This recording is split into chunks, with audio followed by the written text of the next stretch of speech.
तस्वीरें बता रही हैं कि 53 अब तक गिरफ्तार हो चुके हैं, लेकिन कितने फरार हैं उनकी तलाश लगातार जारी है। हम आपको बता रहे हैं कि संभल हिंसा मामले में एक और आरोपी गिरफ्तार कर लिया गया है। आरोपी सलीम के पास से अवैध हथियार बरामद किए गए हैं। इसके अलावा उनके पास से मिला है तमंचा, कारतूस, एक खोखा जब्त किया गया है। सलीम पर सीओ पर गोली चलाने का भी गंभीर आरोप है। हिंसा के बाद दिल्ली के सीलमपुर में ये छिपा हुआ था और पुलिस से कारतूस लूटकर ये फरार हुआ था। इस मामले में भी इसकी तहकीकात जारी थी और आरोपी सलीम पर पहले से आपराधिक मामले भी दर्ज हैं। तो पुलिस ने आरोपी सलीम पर गैंगस्टर एक्ट लगाया है और इस बात की तस्दीक हो गई है और तस्वीरें अब स्पष्ट हैं।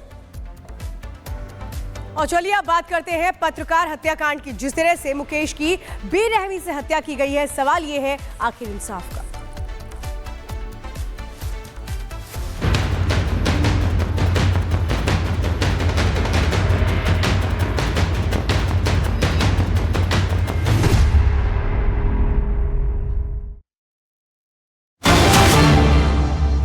बीजापुर के पत्रकार मुकेश की बेरहमी से हत्या हुई थी।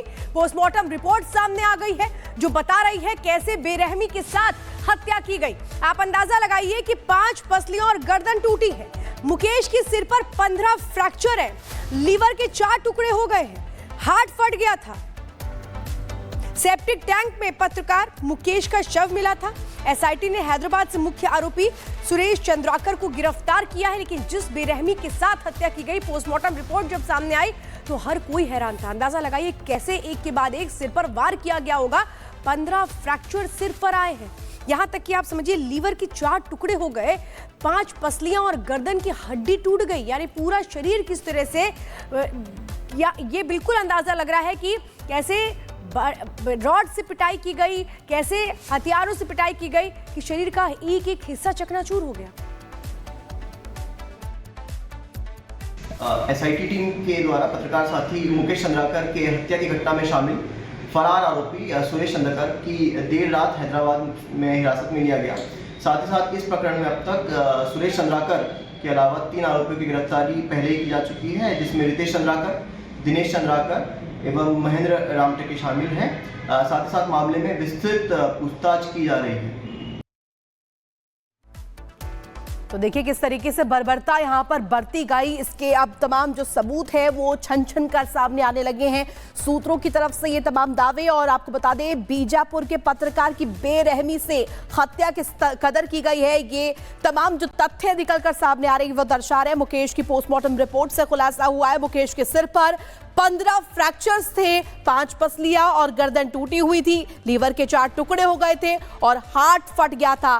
सेप्टिक टैंक में मिला था पत्रकार मुकेश का शव। एसआईटी ने हैदराबाद से मुख्य आरोपी सुरेश चंद्राकर को गिरफ्तार किया है। आपको बता दें लगातार देखिए किस तरीके से, और यहां पर देखिए किस तरीके से अब तमाम खुलासे हुए हैं।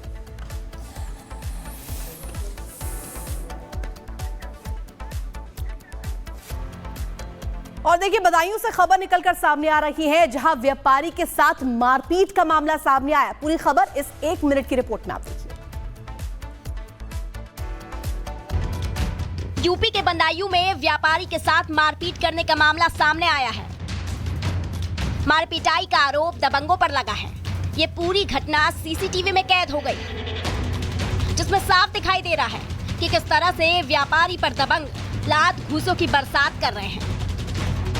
हालांकि वो खुद को बचाने का भरपूर प्रयास करता है। इसके बाद पीड़ित ने पुलिस से शिकायत दर्ज कराई।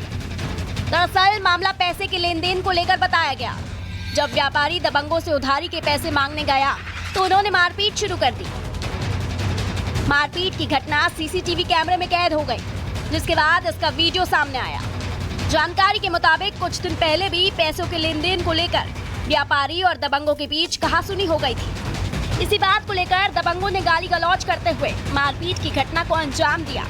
घटना की जानकारी मिलने के बाद पुलिस जांच में जुट गई। Bureau report, Republic Bharat. Delhi में विधानसभा के चुनावों की तारीखों का ऐलान होना बाकी है, लेकिन उसके पहले किस तरह से राजनीति तेज हो चुकी है। बीजेपी ने आम आदमी पार्टी पर बड़ा हमला बोला है। उन्होंने ये कहा कि लोगों के से जो लूट की कमाई की गई, उससे शीश महल बनाया गया। ये बड़ा हमला बीजेपी ने आम आदमी पार्टी पर किया, केजरीवाल पर किया। केजरीवाल ने दिल्ली वालों को लूटा है, केजरीवाल जनता को जवाब दे। शीश महल बनवाने में 75 से 80 करोड़ रुपए लग गए। केजरीवाल ने शीश महल तैयार किया। केजरीवाल के भ्रष्टाचार का शीश महल है ये। क्या कहा गया और किस तरह से बड़ा हमला बोला गया, सुनिए।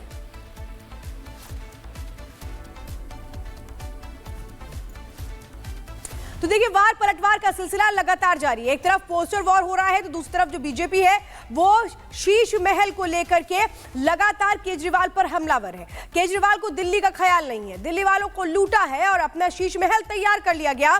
75 से 80 करोड़ रुपए में ये शीश महल बनाया गया है।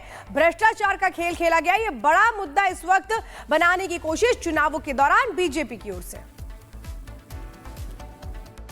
सीएजी की जो 2022 तक की रिपोर्ट बताती है वो सिर्फ बंगलों का जिक्र कर रही है कि इस बंगले में ब्यूटिफिकेशन के नाम पर 33 करोड़ 71 लाख खर्च किए गए और ये इन्वेंट्री 23 और 24 की अभी जोड़ी नहीं गई है। अगर ये पीडब्ल्यूडी की इन्वेंट्री जोड़ दी जाए जिसमें अभी टॉयलेट सीट का जिक्र नहीं है, वो गोल्ड प्लेटेड टॉयलेट कहाँ गए, तो ये मामला जाकर 75 से 80 करोड़ के लगभग बनता है। अरविंद केजरीवाल शीश महल, हमने तो एक वानगी दिखाई है आपको, इसके अंदर के काले कारनामे कैसे दिखेंगे। और जो हमारी जानकारी है, अगर वो कोशिश कर रहे हैं हम आपके सामने लाने की, फाइलों पर हस्ताक्षर किस किस के हैं, पीडब्ल्यूडी के अधिकारी बना रहे हैं, लेकिन इनके परिवार के सदस्य उस फाइल पर सिग्नेचर करते हैं कि फला फला ठेकेदार की पेमेंट इमीडिएट कर दी जाए। आएगा वो कागज़ भी सामने आएगा तो आपके सामने दिखाएंगे कि आखिर इस भ्रष्टाचार के खेल में अरविंद केजरीवाल के साथ और कौन लोग हैं जिन्होंने दिल्ली को लूटने का काम किया है, दिल्ली को ठगने का काम किया है, दिल्ली को धोखा देने का काम किया। अरविंद केजरीवाल, ये है तुम्हारी काली कमाई के कारनामे। तुम अभी सिर्फ शराब घोटाले में जेल गए हो, अभी तो ये शीश महल बाकी है और तुम्हें दिल्ली की जनता को जवाब देना होगा। तुम्हें दिल्ली की जनता को जवाब देना होगा कि ये पैसा आया कहाँ से आया ये पैसा, ये जो इन्वेंट्री का पैसा है, क्योंकि पीडब्ल्यूडी ने तो लिख के भेज दिया कि ये पैसा हमने नहीं दिया है, हमने नहीं लगाया है। तो ये जो पैसा है, ये पैसा कहाँ से आया अरविंद केजरीवाल? इस कमाई का सोर्स तुम्हें बताना पड़ेगा।